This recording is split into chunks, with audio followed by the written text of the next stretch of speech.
Welcome everybody to another entry in the Hyrule Compendium, and we had a nice topic suggestion in our last video from our old pal Tyler Officer.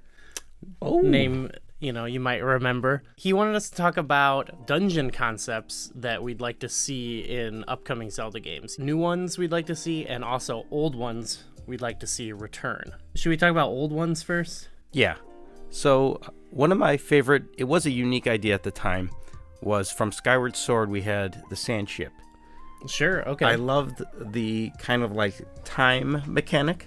Yes. And I've seen these in other video games too. I know Darksiders 2 had a time-based dungeon where there was like a past and present. Even actually like Mermaid's Cave from Oracle of Ages had it too. But the sand ship in particular was kind of like in real time because you can hit the time shift stone from multiple locations. And I loved how you had to repeatedly go back and forth between past and present to like get into certain rooms and alter some of the landscape of the dungeon. Like when I think about that dungeon now, it's really small and kind of contained. But the first time through, it felt, because it was confusing a little bit. In a good way though. I don't think I never got frustrated with it. But I really like the time mechanic. And I hope stuff like that comes back into the future. I felt they really evolved that over time, too. Because when I was thinking back, when people talk about what the main mechanic of Ocarina of Time is, I think people think about the time element. But there's only one place you change time and stuff like that. There's only one dungeon that is really done like that. And it's just straight up half and half. And I thought that was evolved well in Oracle of Ages with the Mermaid's Cave, and then they took it to that complete new level in the sand ship. So yeah, I'd like to see what else they could do with that. I think everybody loves time travel. It's like a universally liked device, I guess. One that I was thinking of that I don't know, I couldn't think of how much it had really been done beyond one game is electricity. Okay. I really thought that electricity was a fun concept in Breath of the Wild. That's I think my favorite Divine Beast, actually, is where you have to connect the circuits and get everything, and then that branches off into new puzzles from there. And there's all this stuff where, you can use your metal objects and stuff in different shrines and stuff. It was like a chain of events. You had to pass the electricity through the dungeon to get to where it needs to be. But I actually liked it better in some of the shrines as well.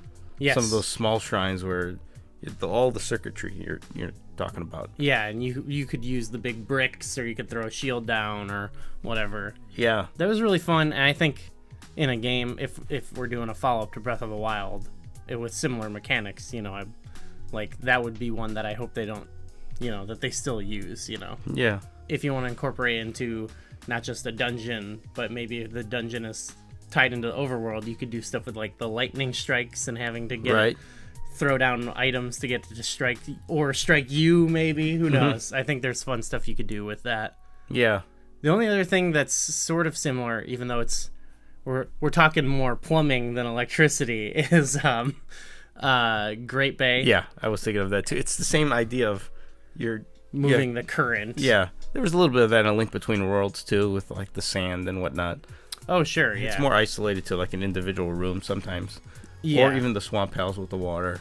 Yeah, there's a lot of Zelda dungeons that deal with like an interlocking system. Yeah. And so I think electricity, I'm surprised it wasn't like straight up explored as electricity before Breath of the Wild. Right. So new ideas. Do you have any new ideas cooking up? This was really challenging for me to think of some new ideas. This is why Nintendo makes games and not me. But, right. Because I feel like the more I thought about it, I feel like Nintendo has done such a wide range of dungeons. We've gone through time travel, we've gone into the sky, we've gone into the Right. But the one I was thinking about, I think it would be cool if they sort of did this in Ocarina a little bit, but like almost like a horror themed like hellish dungeon. I mean, we've kind of explored this in Ocarina with the Shadow Temple and the Fire Temple.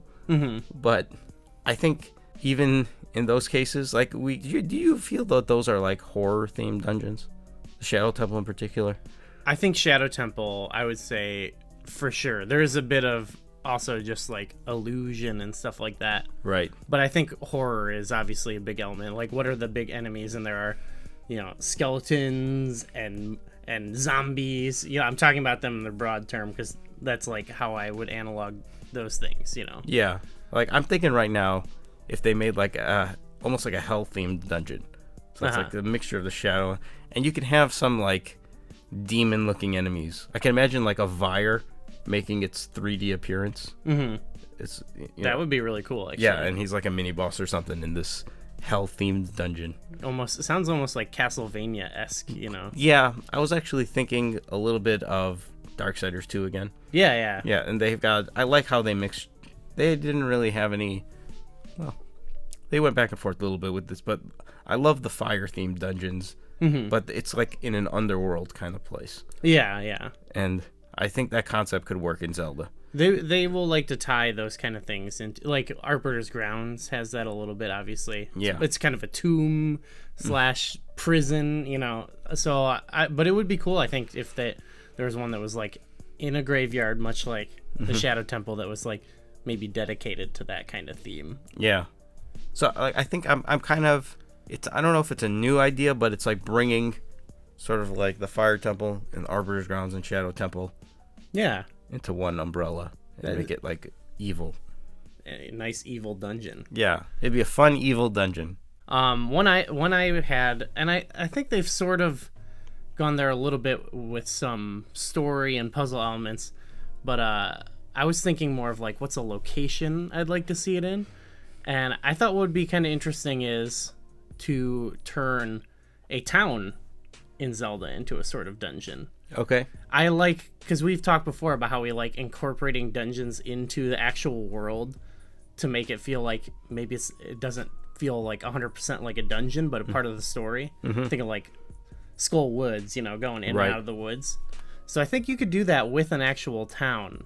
Mm-hmm. I think they've had parts of games where, you have to do a series of like, I think of like Minish Cap. There's a whole section where you have to like, do stuff in the town to progress the story. Right. Yeah. Go up here, go over here. Or there's like in Majora's Mask, it's like all about interacting with people in Clocktown. Mm-hmm. But I'm thinking like full blown, like you incorporate dealing with the people and talking with the people, but also solving normal puzzles. Mm-hmm. Kind of like how there is in like Snow Peak. Okay. In Twilight Princess, where it's like part of it is talking to the people, progressing the story, making the soup or whatever. But then a lot of the time you're also exploring this world. Yeah, and they can evolve the town as the dungeon goes on too. Yeah. Maybe there's like a giant dragon or something, and he comes and ravishes half the town. Right. And then that's the second half of the dungeon. Suddenly, you're re-exploring some of the areas that Totally. buildings have crumbled, and now you have to scavenge or save people or new areas of unlocked or something. Yeah, there could be like interconnected parts of the town that are secrets too that you have to explore. Sewers or something. The sewers. I mean, and sewers have been done before, but not as a full-blown dungeon, I don't think. Yeah. And, I think of like parts of like most Zelda games, but like in Wind Waker, there's parts where you get the thing going with the wind, and you have to like mess with parts of the town to like navigate some of it in the later game. I think there's like, isn't there like a switch you got to hit to get the windmill going? Yeah, to get the windmill I think going. there's a hard piece there or a treasure map or something. Yeah, so they've put little bits of secrets in towns, but I think it'd be cool if you could actually build a dungeon-like area out of a town. Yeah, I think your example of Skull Woods is good. Yeah, if it was more of a town as opposed to, I don't know, whatever that is. Right, because part of it is really when you're in the woods. Part of it, you're mostly just going from point A to point B. Right. It could be like that. It could be where there's a town, and then underneath it in the sewers is the dungeon too. Right. But I do like the idea of, and not making it solely focused on this, but like the interaction with the villagers being part of it. Though I don't want it just being like a fetch quest dungeon. No, not like the Village of the Blue Maiden where you have to talk to point A, then B, then B, and then... That's probably the greatest argument against that type of dungeon. But I think you could do it in a more proper way and have it be fun. It could be like enemies have taken over the town as well.